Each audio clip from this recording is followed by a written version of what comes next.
आज तक इंसानों ने पृथ्वी पर मौजूद सबसे ठंडी जगहों तक पहुंचने की कोशिश की है। एंटार्क्टिका, जहां तापमान कभी कभी -89 डिग्री सेल्सियस तक गिर जाता है। वहां इतनी ठंड होती है कि अगर आप उबलता हुआ पानी हवा में फेंक दें तो वह जमीन पर गिरने से पहले ही बर्फ के महीन कणों में बदल जाता है। धातु कांच की तरह भंगुर हो जाती है और बिना सुरक्षा के कुछ ही मिनटों में इंसान का शरीर जवाब देने लगता है। लेकिन अब जरा अपनी नजर आसमान की ओर उठाइए। हमारे सिर से लगभग 100 किलोमीटर ऊपर एक ऐसी दुनिया शुरू होती है जो एंटार्क्टिका से भी सैकड़ों गुना ज्यादा ठंडी है। वहां तापमान लगभग -270 डिग्री सेल्सियस तक पहुंच सकता है, यानी एब्सोल्यूट जीरो से बस कुछ ही डिग्री ऊपर। और यहीं से शुरू होता है सबसे बड़ा सवाल। अगर अंतरिक्ष इतना ठंडा है तो फिर वहां मौजूद अरबों खरबों सितारों की गर्मी जाती कहां है? हमारा अपना सूर्य लगभग 5500 डिग्री सेल्सियस के तापमान पर जल रहा है। पूरी मिल्की वे गैलेक्सी में ही सैकड़ों अरब तारे हैं और पूरे ब्रह्मांड में ऐसी अरबों आकाश गंगाएं मौजूद हैं। इतने सारे सितारे लगातार अरबों सालों से ऊर्जा और गर्मी छोड़ रहे हैं, फिर भी अंतरिक्ष उबलता हुआ क्यों नहीं है? आखिर ऐसा क्या है कि पूरे ब्रह्मांड में आग के इतने बड़े स्रोत मौजूद होने के बावजूद उनके बीच फैला हुआ खाली अंतरिक्ष लगभग पूरी तरह जमा हुआ दिखाई देता है? ज्यादातर लोग इसका जवाब बहुत आसान समझते हैं। उनका मानना होता है कि अंतरिक्ष इसलिए ठंडा है क्योंकि वहां सूर्य की रोशनी नहीं पहुंचती। लेकिन यह बात पूरी तरह सच नहीं है। सूर्य की रोशनी तो लाखों करोड़ों किलोमीटर दूर तक जाती है, यहाँ तक कि प्लूटो तक भी उसकी किरणें पहुंचती हैं। फिर समस्या रोशनी की नहीं है, असली रहस्य कुछ और है। और जब आप उसे समझेंगे तब आपको एहसास होगा कि अंतरिक्ष में सबसे बड़ा खतरा ठंड नहीं बल्कि कुछ बिल्कुल अलग है। इस रहस्य को समझने के लिए हमें सबसे पहले एक ऐसी चीज समझनी होगी जिसका नाम है टेम्परेचर। हम रोज कहते हैं कि आज मौसम गर्म है या ठंडा है, लेकिन शायद ही कभी सोचते हैं कि टेम्परेचर वास्तव में होता क्या है। क्या यह कोई चीज है जो हवा में तैरती रहती है? क्या गर्मी किसी तरल पदार्थ की तरह एक जगह से दूसरी जगह जाती है, या फिर इसके पीछे कोई और विज्ञान छिपा हुआ है? अगर हम किसी भी चीज को बहुत ज्यादा बड़ा करके देखें, चाहे वह हवा हो, पानी हो, लोहा हो या हमारा अपना शरीर, तो हमें दिखाई देगा कि वह छोटे छोटे एटम्स और मॉलिक्यूल से मिलकर बनी है। और सबसे दिलचस्प बात यह है कि ये कण कभी भी पूरी तरह स्थिर नहीं रहते। वे लगातार हिलते रहते हैं, कंपन करते रहते हैं और एक दूसरे से टकराते रहते हैं। यही उनकी गति टेम्परेचर को तय करती है। जब ये कण बहुत तेजी से हिलते हैं तब हमें वह चीज गर्म महसूस होती है, और जब उनकी गति धीमी हो जाती है तब वही चीज ठंडी महसूस होने लगती है। यानी टेम्परेचर किसी पदार्थ के अंदर मौजूद कणों की औसत गति का नाम है। जितनी ज्यादा गति उतनी ज्यादा गर्मी, जितनी कम गति उतनी ज्यादा ठंड। अब सवाल उठता है, क्या इन कणों की गति कभी पूरी तरह रुक सकती है? विज्ञान के अनुसार इसकी एक सबसे निचली सीमा है जिसे एब्सोल्यूट जीरो कहा जाता है। इसका तापमान -273.15 डिग्री सेल्सियस होता है। इस बिंदु पर कणों की गति लगभग पूरी तरह समाप्त हो जाती है। इससे नीचे तापमान जाना प्रकृति के नियमों के अनुसार संभव नहीं माना जाता, इसलिए इसे ब्रह्मांड की सबसे निचली तापमान सीमा कहा जाता है। अब तक सब कुछ आसान लग रहा है, लेकिन अब कहानी अचानक मोड़ लेती है। अगर टेम्परेचर केवल कणों की गति है तो फिर एक ऐसी जगह का टेम्परेचर कैसे मापा जा सकता है जहां कण ही नहीं है? यही सवाल हमें अंतरिक्ष को बेहतर तरीके से समझने में मदद करता है। हम अक्सर कहते हैं कि स्पेस बहुत ठंडा है, लेकिन वैज्ञानिक दृष्टि से यह वाक्य पूरी तरह सही नहीं है। असलियत यह है कि स्पेस सबसे पहले ठंडा नहीं बल्कि लगभग पूरी तरह खाली है। धरती की हवा के एक छोटे से हिस्से में भी बहुत बड़ी संख्या में मॉलिक्यूल्स मौजूद होते हैं। यही मॉलिक्यूल्स आपस में टकराते हैं और गर्मी को एक जगह से दूसरी जगह पहुंचाते हैं। लेकिन अगर आप पृथ्वी से बहुत दूर डीप स्पेस में जाएं तो वहां स्थिति पूरी तरह बदल जाती है। डीप स्पेस में एक बड़े से हिस्से में भी कभी कभी केवल कुछ ही एटम्स मिलते हैं, यानी इतनी विशाल जगह लेकिन उसके अंदर लगभग कुछ भी नहीं। यहीं पर हमारी सोच गलती कर जाती है। हम खालीपन और ठंड को एक ही चीज मान लेते हैं, जबकि विज्ञान में दोनों बिल्कुल अलग हैं। अंतरिक्ष खुद ठंडा नहीं है, अंतरिक्ष तो लगभग खाली है, और जहां पदार्थ ही नहीं होगा वहां सामान्य अर्थों में टेम्परेचर का भी कोई मतलब नहीं रह जाता। लेकिन फिर सवाल वही आता है, अगर स्पेस का अपना टेम्परेचर नहीं है तो वैज्ञानिक जब कहते हैं कि अंतरिक्ष का तापमान लगभग -270 डिग्री सेल्सियस है, तो आखिर वे मापते क्या हैं? इसका जवाब समझने के लिए हमें यह जानना होगा कि गर्मी एक जगह से दूसरी जगह पहुंचती कैसे है।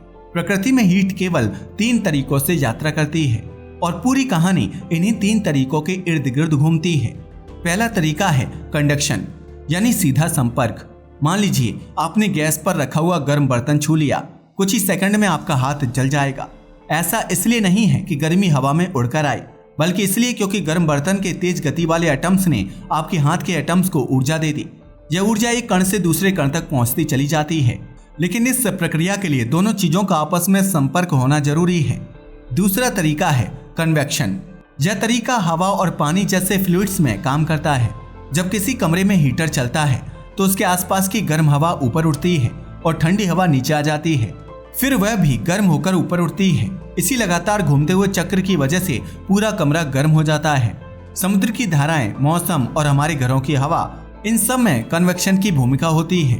लेकिन अब सोचिए कि अगर वहां ना हवा हो, ना पानी हो और ना ही कोई दूसरा पदार्थ, तो क्या कन्वेक्शन हो पाएगा? बिल्कुल नहीं।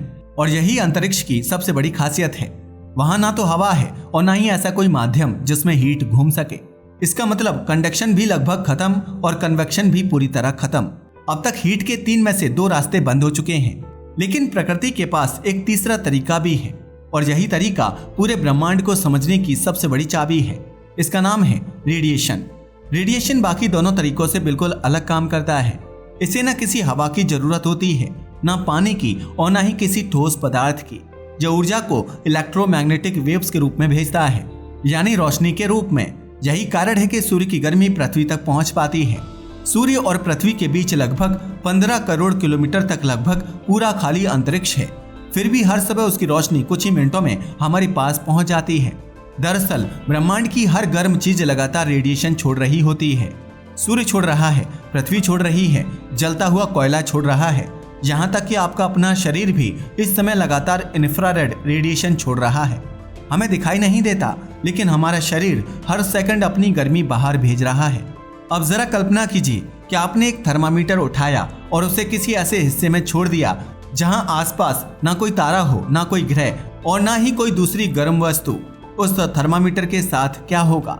वह लगातार अपनी गर्मी रेडिएशन के रूप में बाहर भेजता रहेगा, लेकिन उसे वापस गर्म करने वाला कोई स्रोत नहीं होगा। ना कोई हवा उसे छुएगी, ना कोई गर्म पदार्थ उसके संपर्क में आएगा। केवल उसकी अपनी गर्मी धीरे धीरे अंतरिक्ष में निकलती रहेगी, इसलिए उसका तापमान लगातार गिरता जाएगा। यही कारण है कि डीप स्पेस में कोई अकेली वस्तु धीरे धीरे ठंडी होती चली जाती है, लेकिन वह भी पूरी तरह एब्सोल्यूट जीरो तक नहीं पहुंचती। ऐसा इसलिए क्योंकि पूरे ब्रह्मांड में एक बहुत हल्की ऊर्जा हर दिशा में फैली हुई है। यह ऊर्जा किसी तारे से नहीं आती, यह उस घटना की बची हुई अंतिम चमक है जिसने पूरे ब्रह्मांड को जन्म दिया था। इसे कॉस्मिक माइक्रोवेव बैकग्राउंड रेडिएशन कहा जाता है। सरल भाषा में समझें तो यह बिग बैंग की बची हुई सबसे पुरानी रोशनी है, जो आज भी पूरे ब्रह्मांड में बेहद कम ऊर्जा के रूप में मौजूद है। यही कारण है कि डीप स्पेस में किसी अकेली वस्तु का तापमान लगभग 2.7 केल्विन यानी लगभग -270 डिग्री सेल्सियस के आसपास जाकर स्थिर हो जाता है। अब शायद आपको पहली बार समझ आ रहा होगा कि वैज्ञानिक जब कहते हैं कि अंतरिक्ष का तापमान लगभग -270 डिग्री सेल्सियस है, तो वे वास्तव में खाली अंतरिक्ष का तापमान नहीं बता रहे होते। वे उस वस्तु का तापमान बता रहे होते हैं जैसे बहुत लंबे समय तक अकेला छोड़ दिया जाए और जो केवल रेडिएशन के जरिए अपनी गर्मी खोती रहे। लेकिन अब कहानी का सबसे चौंकाने वाला हिस्सा शुरू होता है। अगर कोई इंसान बिना सुरक्षा के अंतरिक्ष में पहुंच जाए तो क्या वह तुरंत बर्फ बन जाएगा? ज्यादातर फिल्में हमें यही दिखाती हैं। जैसे ही कोई एस्ट्रोनॉट स्पेस सूट के बिना अंतरिक्ष में निकलता है, वह कुछ ही सेकंड में पूरी तरह जम जाता है। लेकिन वास्तविकता इससे बिल्कुल अलग है। असल खतरा ठंड नहीं है। असल समस्या यह है कि हमारा शरीर लगातार गर्मी पैदा करता रहता है।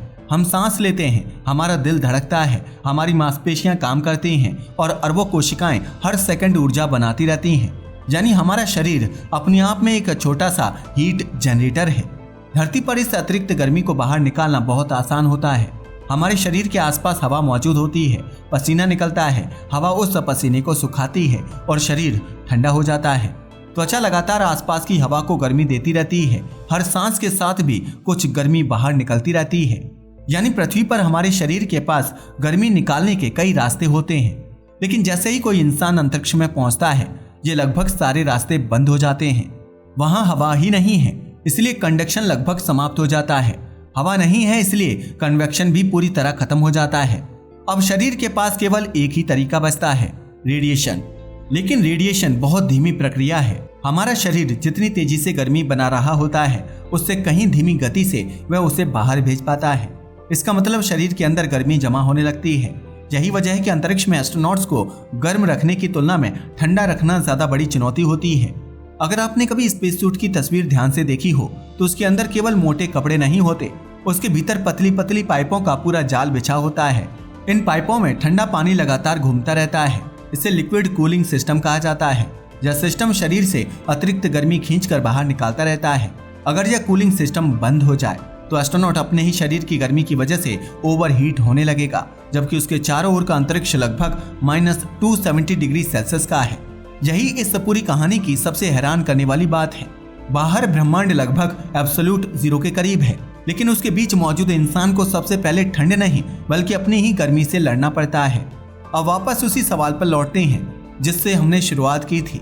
इतने सारे सितारे होने के बावजूद पूरा अंतरिक्ष गर्म क्यों नहीं है? इसका जवाब अब बहुत आसान हो चुका है। सितारे लगातार ऊर्जा छोड़ रहे हैं, लेकिन उनके बीच फैला हुआ अधिकांश अंतरिक्ष लगभग खाली है। वहां ऐसा पदार्थ ही नहीं है जो उस ऊर्जा को पकड़ सके। रोशनी लाखों करोड़ों किलोमीटर तक बिना रुके यात्रा करती रहती है, लेकिन जब तक वह किसी ग्रह, चंद्रमा, एस्टेरॉइड, अंतरिक्ष यान या किसी एस्ट्रोनॉट से टकराती नहीं, तब तक वह गर्मी में बदलती ही नहीं। यानी गर्मी मौजूद है, लेकिन उसे महसूस करने के लिए पदार्थ चाहिए। खाली अंतरिक्ष खुद गर्म नहीं होता। ठीक इसी वजह से सूर्य की किरणें पृथ्वी तक पहुंचकर हमें गर्म महसूस होती हैं, क्योंकि पृथ्वी पर वातावरण है, मिट्टी है, पानी है और हमारा शरीर है जो उस ऊर्जा को सोख लेता है। लेकिन उन्हीं किरणों के बीच फैला हुआ खाली अंतरिक्ष लगभग वैसा ही खाली बना रहता है। यही वजह है कि ब्रह्मांड में ऐसी कई बातें हैं जो पहली नजर में समझना मुश्किल लगता है। एक तरफ अरबों सितारे अरबों सालों से जल रहे हैं और दूसरी तरफ उन्हीं के बीच फैला हुआ अनंत खालीपन लगभग एब्सोल्यूट जीरो के पास बना हुआ है। इसलिए अगली बार जब कोई कहे कि अंतरिक्ष बहुत ठंडा है तो याद रखिए कि यह पूरी सच्चाई नहीं है। सच यह है कि अंतरिक्ष ठंडा नहीं बल्कि लगभग पूरी तरह खाली है, और इसी खालीपन की वजह से गर्मी वहां टिक नहीं पाती। सितारों की आग लगातार जलती रहती है, लेकिन उनके बीच फैला हुआ खाली स्पेस उस आग की गर्मी को अपने अंदर रोक नहीं पाता। इसी वजह से पूरा ब्रह्मांड एक साथ गर्म और ठंडा दिखाई देता है। आज के लिए बस इतना ही। वीडियो पसंद आया हो तो इसे लाइक और शेयर करें। धन्यवाद।